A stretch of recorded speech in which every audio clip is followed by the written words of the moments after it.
नमस्कार विद्यार्थी मित्रांनो, आजच्या व्हिडिओमध्ये इयत्ता 10वी गणित भाग 2 प्रकरण 3 वर्तुळ सराव संच 3.1 आपण सोडवित आहोत। प्रश्न 3 आपण सोडवणार आहोत। या सराव संचामधला हा एक प्रश्न राहिलेला आहे। रेख आर्यम आणि रेख आर्यन हे केंद्र ओ असलेल्या वर्तुळाचे स्पर्शिकाखंड आहेत।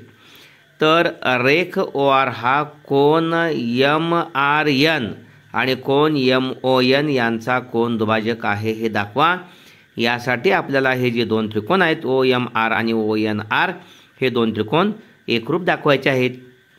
यासाठी OMR हा 90 मापाचा आहे, ONR हा 90 मापाचा आहे स्पर्शिका त्रिज्या प्रमेयानुसार। त्यामुळे दोन त्रिकोणामध्ये रेख OM एकरूप रेख ON यांची नावं त्रिकोण OMR आणि त्रिकोण ONR मध्ये रेख OM एकरूप रेख ON एकाच वर्तुळाची त्रिज्या कर्ण OR एकरूप कर्ण OR सामायिक भुजा म्हणून हे दोन त्रिकोण OMR आणि त्रिकोण ONR एकरूप आहेत कारण कर्णभुजा प्रमेय। आणि म्हणून कोन MRO एकरूप कोन ORN कारण एकरूप त्रिकोणाचे संगत कोन, तसेच कोन MOR एकरूप कोन RON एकरूप त्रिकोणाचे संगत कोन। आणि म्हणून रेख OR हा कोन MON आणि कोन MRN यांचा कोन दुभाजक आहे। ओके, ही सिद्धता मी सांगितलेली सविस्तर लिहिली आहे। ओके, त्यानंतर स्पर्श वर्तुळे टचिंग सर्कल्स याचे एक महत्त्वाचं प्रमेय आहे। ही बाह्यस्पर्शी वर्तुळे आहेत A आणि B केंद्र असणारी, आणि ते A आणि B केंद्र असणारी आंतरस्पर्शी वर्तुळे आहेत। A केंद्र असणारे वर्तुळ B केंद्र असणारे वर्तुळ परस्परांना बाहेरून C मध्ये स्पर्श करते। अशा परिस्थितीमध्ये वर्तुळ केंद्र आणि स्पर्शिका एक रेषा आहेत। प्रमेय आहे थेरम ऑफ टचिंग सर्कल। परस्परांना स्पर्श करणाऱ्या वर्तुळांचा स्पर्शबिंदू त्या वर्तुळाचे केंद्रबिंदू जोडणाऱ्या रेषेवर आहे। वर्तुळाचे दोन केंद्रबिंदू जोडणाऱ्या रेषेवरच हा स्पर्शबिंदू आहे। इथे या ठिकाणी जर ABC आपण जोडले तर एक रेषे येतात। ओके, आणि पक्ष आहे त्याचा आपल्याला सिद्ध करून दाखवायचे आहे। केंद्र A आणि B असणाऱ्या वर्तुळांचा स्पर्शबिंदू C आहे। आता आपण आकृतीत बघितला साध्य C हा रेषा AB वर आहे म्हणजे स्पर्शबिंदू। आता समजा या ठिकाणी सिद्ध आहे, समजा रेषा L ही वर्तुळाची बिंदू C मधून जाणारी स्पर्शिका आहे आणि L लंब AC आहे, L लंब BC आहे। AC आणि BC असे L ला दोन लंब आहेत। पहा या ठिकाणी रेषा L ही AC ला लंब आहे, रेषा L ही BC लाही लंब आहे, म्हणजे रेषा L ला AC आणि BC असे दोन लंब आहेत। इथं सुद्धा तसं करता येईल। एकच समजावून घेऊया आपण बाह्यस्पर्शी वर्तुळांच्यासाठी। ओके, रेषा AC वर्तुळाची स्पर्शिका त्रिज्या प्रमेय, वर्तुळाची त्रिज्या तिचं बाह्यटोक C आहे ACचं, ती L ला लंब आहे। तसंच इथं BC सुद्धा L ला लंब आहे, AC सुद्धा L ला लंब आहे, असे दोन लंब आहेत। परंतु बिंदू C मधून रेषा L ला एकच लंब काढता येतो म्हणून CAB एक रेषा आहेत। ओके, त्यानंतर दोन बाह्यस्पर्शी वर्तुळ असतील तर त्यांच्या केंद्रामधील अंतर त्रिज्यांच्या बेरजे इतके असते। ओके, समजा A केंद्र असणाऱ्या वर्तुळाची त्रिज्या आहे 3 आणि B केंद्र असणाऱ्या वर्तुळाची त्रिज्या आहे 4। केंद्रामधलं अंतर A आणि B मधलं 3 आणि 4 7। हे बाह्यस्पर्शी वर्तुळ असतील। तर आंतरस्पर्शी वर्तुळ असतील तर या ठिकाणी A केंद्र असणाऱ्या वर्तुळाची त्रिज्या समजा 4 आहे आणि B केंद्र असणाऱ्या वर्तुळाची त्रिज्या समजा 3 आहे, म्हणजे आंतरस्पर्शी वर्तुळांच्या केंद्रामधलं अंतर या ठिकाणी त्रिज्यांच्या वजाबाकी एवढे आहे। म्हणजे या ठिकाणी BC मधून AC गेला तर A आणि B मधलं अंतर राहते। ओके, आंतरस्पर्शी वर्तुळ असतील तर केंद्रामधलं अंतर त्रिज्यांची वजाबाकी, बाह्यस्पर्शी वर्तुळ असतील तर केंद्रामधलं अंतर त्रिज्यांची बेरीज। या ठिकाणी सराव संच 3.2 आता पहिल्या भागावरती आपण पाहणार आहोत। पहिल्या दोन आंतरस्पर्शी वर्तुळांच्या त्रिज्या अनुक्रमे 3.5 सेमी व 4.8 सेमी आहेत, तर त्यांच्या केंद्रामधलं अंतर किती? आत्ताच पहिला आपण आंतरस्पर्शी वर्तुळांच्या केंद्रामधलं अंतर त्यांच्या त्रिज्यांच्या वजाबाकी एवढे असते, म्हणजे त्यांच्या केंद्रामधलं अंतर एकाची त्रिज्या 4.8 आहे, दुसरे 3.5 आहे। वजाबाकी करायचे 8 म्हणून 5 गेले 3 मध्ये पॉईंट, 4 म्हणून 3 गेला 1.3 सेमी। दुसरा बाह्यस्पर्शी असलेल्या दोन वर्तुळांच्या त्रिज्या अनुक्रमे 5.5 सेमी आणि 4.2 सेमी असतील तर त्यांच्या केंद्रामधलं अंतर दोन बाह्यस्पर्शी वर्तुळांच्या केंद्रामधलं अंतर त्यांच्या त्रिज्यांच्या बेरजे इतके असते. दोघांच्याही त्रिज्या दिलेत, त्यामुळे केंद्रामधलं अंतर 5.5, एकाची त्रिज्या, दुसरे 4.2, 5 आणि 2 7, 5 आणि 4 9, 9.7 सेमी. ओके. प्रश्न चौथा या ठिकाणी चौथा आहे. पी आणि क्यू केंद्र असणारे दोन वर्तुळे बिंदू आर मध्ये स्पर्श करतात. या ठिकाणी बिंदू आर मधून जाणारी रेषा त्या वर्तुळांना ए आणि बी मध्ये छेदते. तर रेख ए पी आणि रेख बी क्यू समांतर दाखवायचे आहेत. 2 त्रिकोण ए पी आर समरूप त्रिकोण आर क्यू बी दाखवायचा आहे. 3 पी ए आर 30 मापात असेल तर आर क्यू बीचं माप काढायचं आहे. ओके. इथं P dash R dash Q स्पर्श वर्तुळांचं प्रमेय आहे.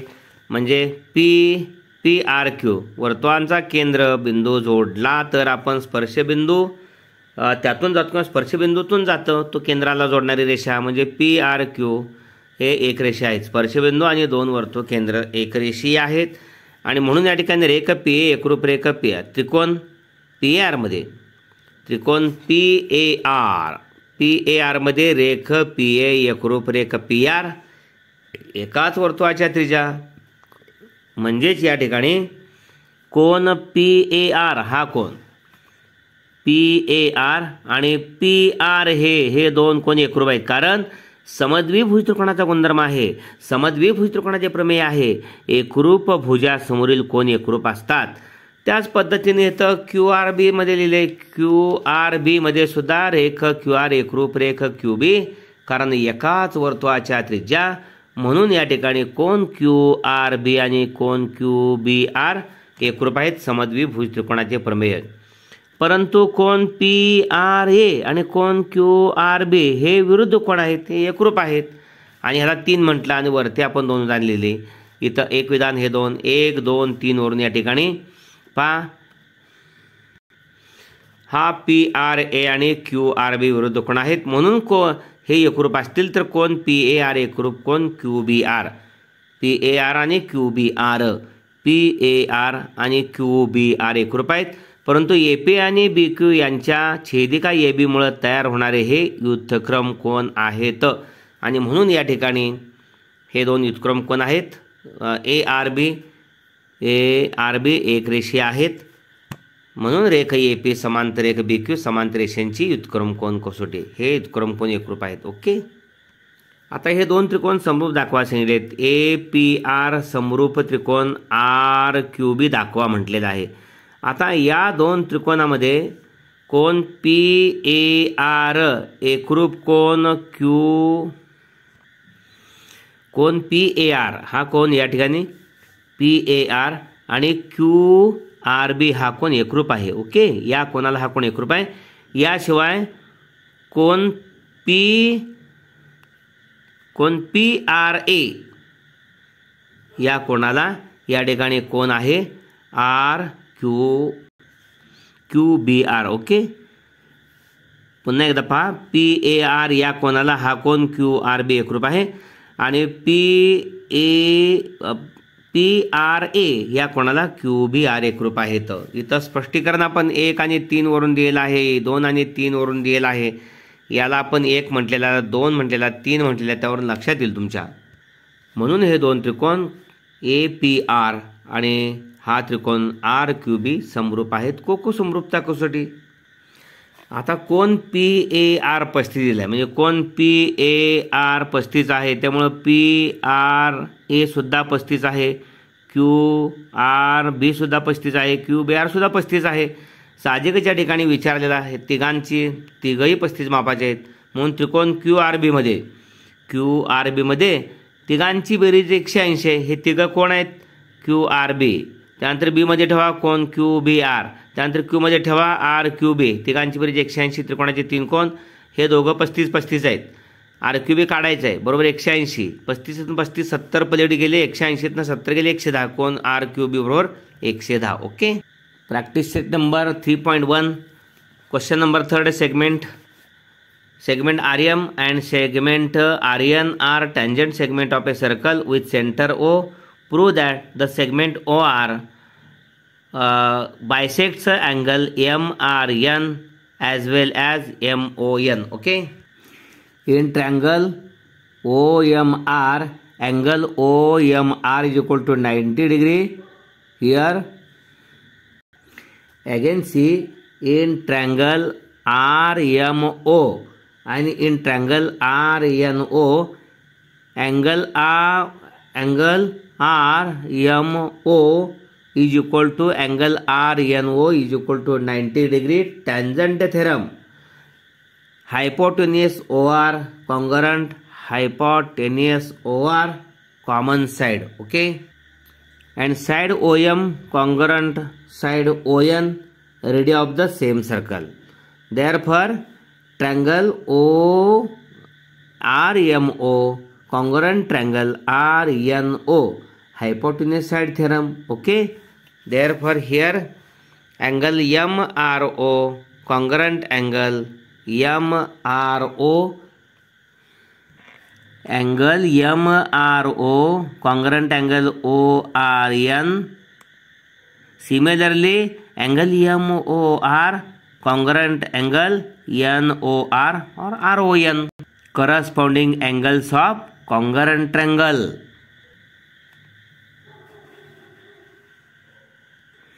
Therefore segment OR bisects angle MRN and angle MON. Okay, once again here theorem of touching circle.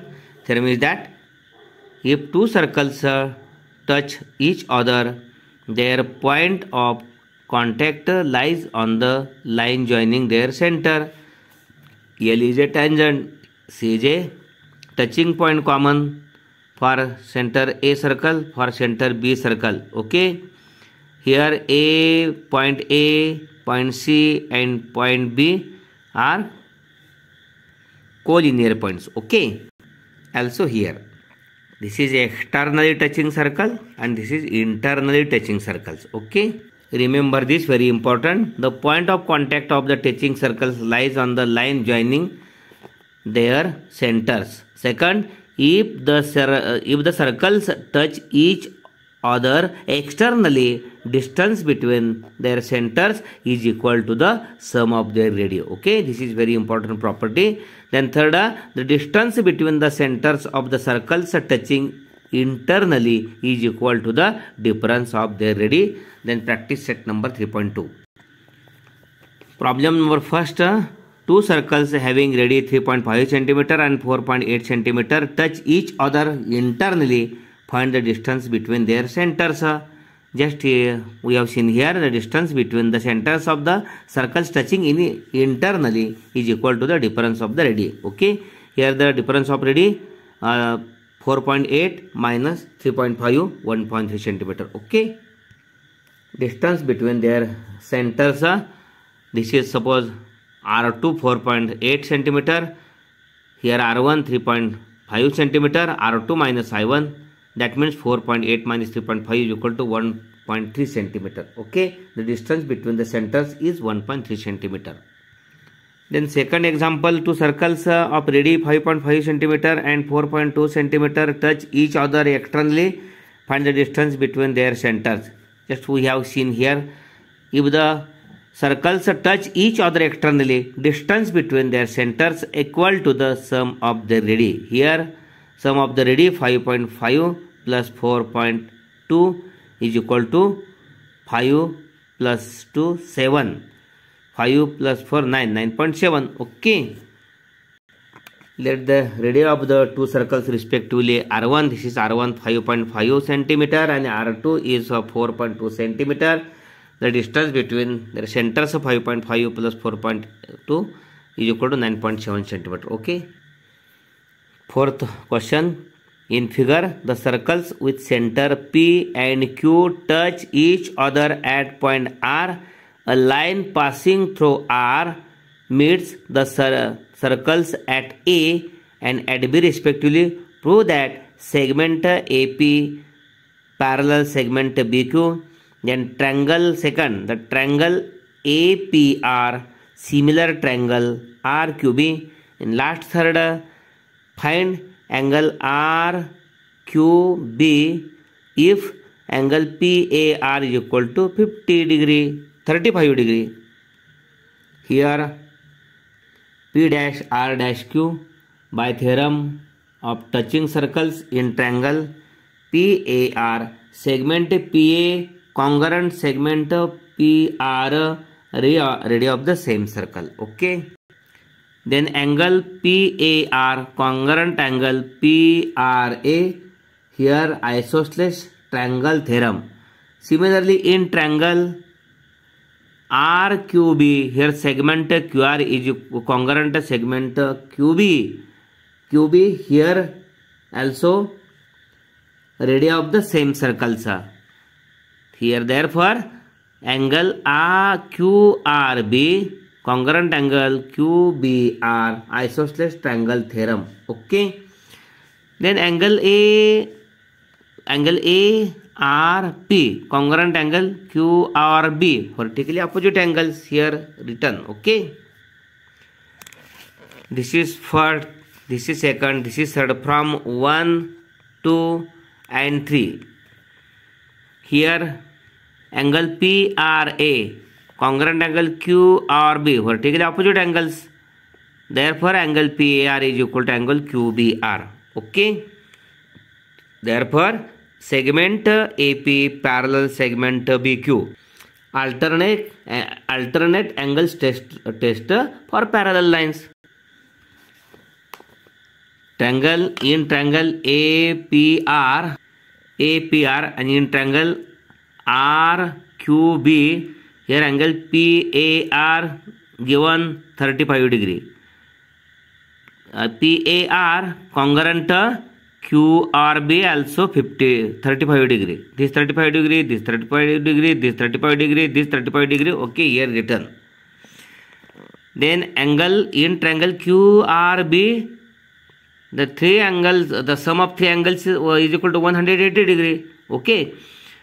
RQB plus angle QRB plus angle QBR is equal to 180 degree. But 35 plus 35, 70. 70 plus RQB, angle RQB. Okay. Angle RQB is equal to 180 minus 70. Angle RQB is equal to 180 degree. Okay. अशा पद्धतीने हा video जरूर like करा आणि आपल्या सर्व विद्यार्थ्यांना पाठवून त्यांच्याही गुणवत्ता वाढीसाठी प्रयत्न करा. धन्यवाद मित्रांनो.